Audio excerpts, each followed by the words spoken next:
Hey YouTube, Kira Qualia here, bringing you all my Future Card Buddyfight Ace manga review.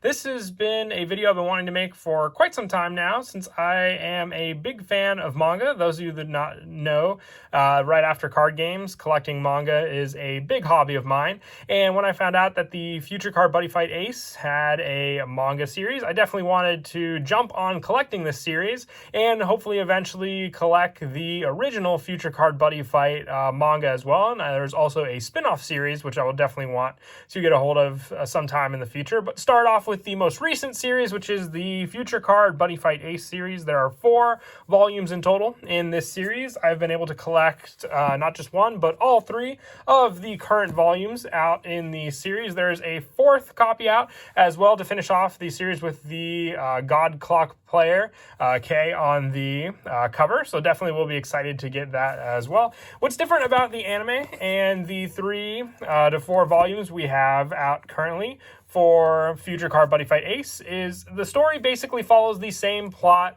Yuga and Ranma wanting to do the Ranga channel on PalTube, and it takes a more comedic turn. For those of you that haven't seen the Future Card Buddyfight manga, just like the original series, it's a more comedic take on the actual series, which the actual series can have some comedy in it at times, but this series differs in the fact that it doesn't really go too serious with any of its plot tones. It really takes off of the actual tone of being a comedy series and going from that in the series altogether. It did have to simplify some of the storylines, focusing mainly on Mikado Yuga, the main character, and the rival to be Ranma in the series, not really fleshing out any of the characters of Subaru and Misaru. They were really just there for, rivals at certain parts in the chapters. A big rival in the series was definitely, in the first 2 volumes, was Dadan being the antagonist to their PalTube channel.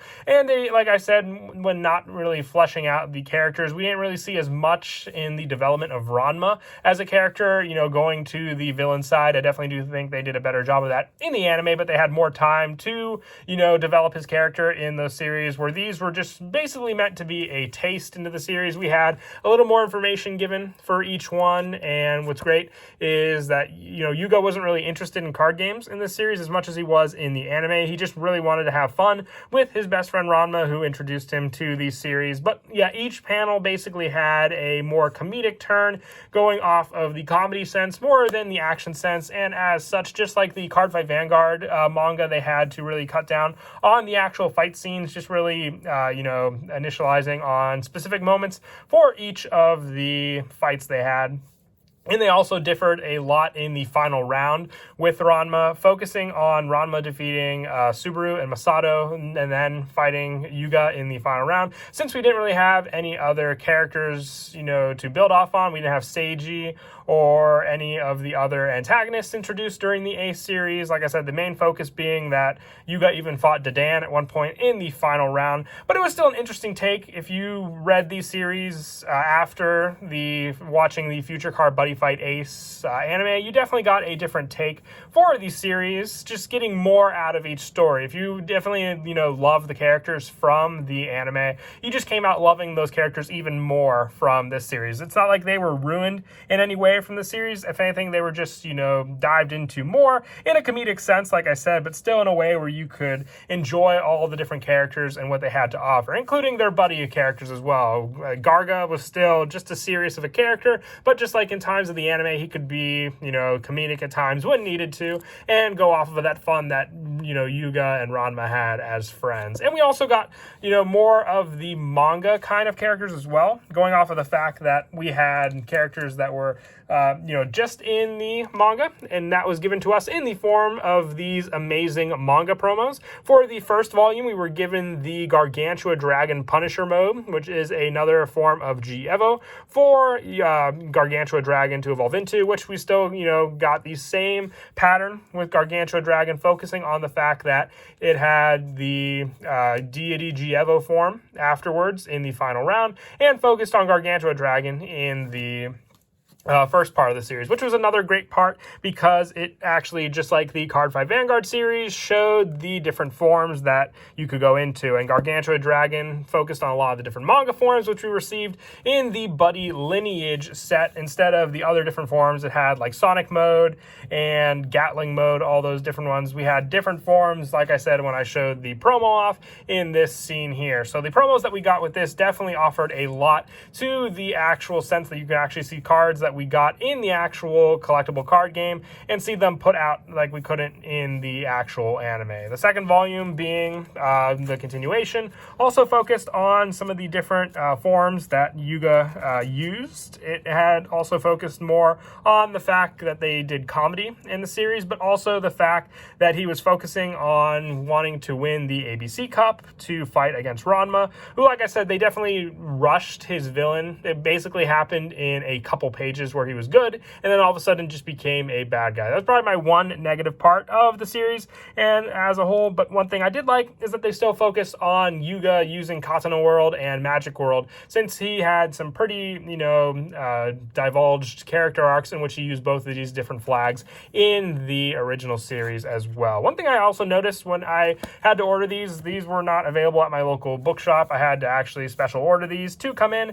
They are not that easy to find online either, just like the original Future Card Buddyfight series. So I was definitely glad that I picked them up because it was the only way I was able to read all the full chapters. I was able to find a few chapters online from the first volume, but anything from the second and third volume and even the fourth volume were almost impossible to find. And what was great about the second volume is when we continued off, we got introductions to all of the other characters that were to be introduced, including Alec for Legend World, also Kay for God Clock, and the best character of all, Yuga Mikado's dad, Gao Mikado, making a return to Japan after so many years with his faithful buddy Bots, which was my one of my favorite things that I got out of Volume 3, because unlike Volume 1 and 2, Volume 3 did not have any part of the anime to go off of. It was a completely original story, which I'm guessing we would have gotten had the anime continued into, the second season, basically, of Future Card Buddyfight Ace.